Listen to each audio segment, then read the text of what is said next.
औज़ुबिल्लाहिमिनश्शैतानिर्रजीम बिस्मिल्लाहिर्रहमानिर्रहीम। फ़लस्तीन इसराइल कशमकश, जंग रोकी जाए वरना तीसरी आलमगीर जंग की तरफ भी सूरत जा सकती है। हमास के हिज़्बुल्लाह के हसन नसरुल्लाह साहब, जो कि जिनकी तंजीम लबनान में है, उन्होंने इसराइल को ख़बरदार किया है कि 7 नवंबर पर अगर उन्होंने गज़ा पर हमले बंद ना किए तो उन पर हमला किया जाएगा। इसराइल पर हिज़्बुल्लाह भी हमले करेगी। तफसीलात इस तरह से है कि हमास ने एक अलामिया में कहा है कि इसराइल ने जो गज़ा पर हमला किया है, इस हमले में इसराइल के अपने ही 50 कैदी जो कि हमास ने कैद किए हुए थे, वो 50 इसराइली कैदी मारे गए हैं। 7 अक्टूबर को हमास ने इसराइल पर हमला किया था और इसराइल के 200 फौजी कैदी उठाकर ले आए थे और फिर कहा था कि ये 200 मगवियों को इस सूरत में रिहा किया जाएगा जबकि इसराइल गज़ा पर हमले बंद करेगा और उनके कैदियों को छोड़ेगा। इसराइल ने कहा है कि अगर इसराइली कैदियों को रिहा ना किया गया तो वो गज़ा पर हमले करके गज़ा को मिट्टी का ढेर बना देंगे। तहम 200 इसराइली फ़ौजियों को हमास ने सुरंगों में छिपाया हुआ है और उन सुरंगों में उन कैदियों को तलाश करना बहुत मुश्किल है। इसराइल बावजूद कोशिश के इसमें कामयाब नहीं हुआ। तहम इसराइल ने ये अंदिया दिया है कि हम इसराइल उन्हें तलाश करने के लिए स्पंज बम का इस्तेमाल करेगा, जैसे सुरंगें जो है वो बंद की जा सकती हैं। स्पंज बम फट कर जाग पैदा करता है और ये जाग सुरंग के तमाम सुरंग में दाखिल होने वाले तमाम रास्तों को जाग जो है वो पत्थर की तरह जम जाता है और सुरंग में दाखिल होने वाले तमाम रास्तों को बंद कर देता है।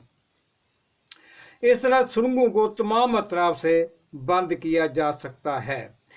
हमास और इसराइल में छिड़ी ये जंग ख़तरनाक होती जा रही है और अब इर्द गिर्द के ममालिक चीन और रूस की दिलचस्पी तीसरी वर्ल्ड वार का पता देती नज़र आ रही है।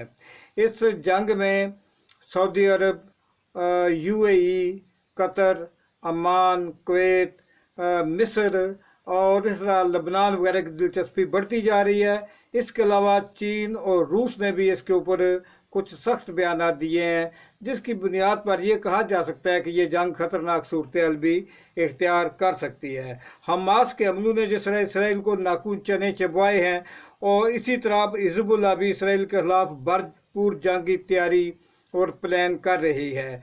और गैर मुल्की ज़राए के मुताबिक 7 अक्टूबर को जिस तरह हमास ने तबाही मचाई थी, इसी तरह हिज़्बुल्लाह ने 7 नवंबर को इसराइल पर भरपूर हमला करने का अंदिया दे दिया है।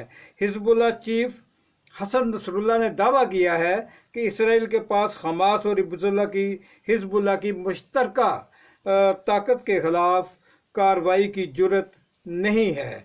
हसन नसरुल्लाह के इस बयान के जवाब में बेंजामिन नेतन्याहू ने खबरदार किया है कि हिज़्बुल्लाह इसराइल के सपने, इसराइल को ख़त्म करने के सपने देखना छोड़ दे।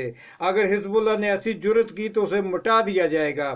सऊदी अरब के न्यूज़ चैनल अल अरबिया के मुताबिक इसराइल पर हमले के लिए हिज़्बुल्लाह ने पूरा प्लान तरतीब दे रखा है कि हिज़्बुल्लाह के जानबाज कैसे इसराइल में दाखिल होंगे, किस हिस्से को सबसे पहले टारगेट किया जाएगा और किस हिस्से को सबसे ज़्यादा टारगेट किया जाएगा और ये कैसे इसराइली फ़ौज को चकमा देकर बच निकलेंगे।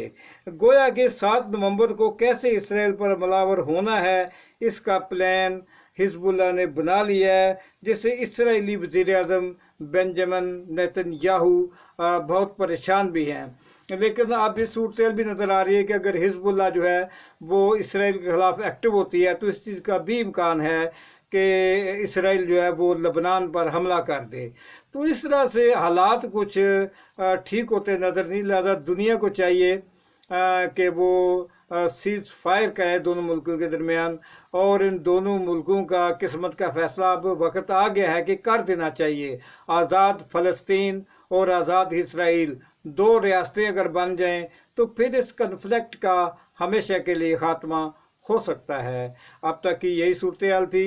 मेरे इस चैनल को सब्सक्राइब करें। बहुत शुक्रिया। अस्सलाम वालेकुम।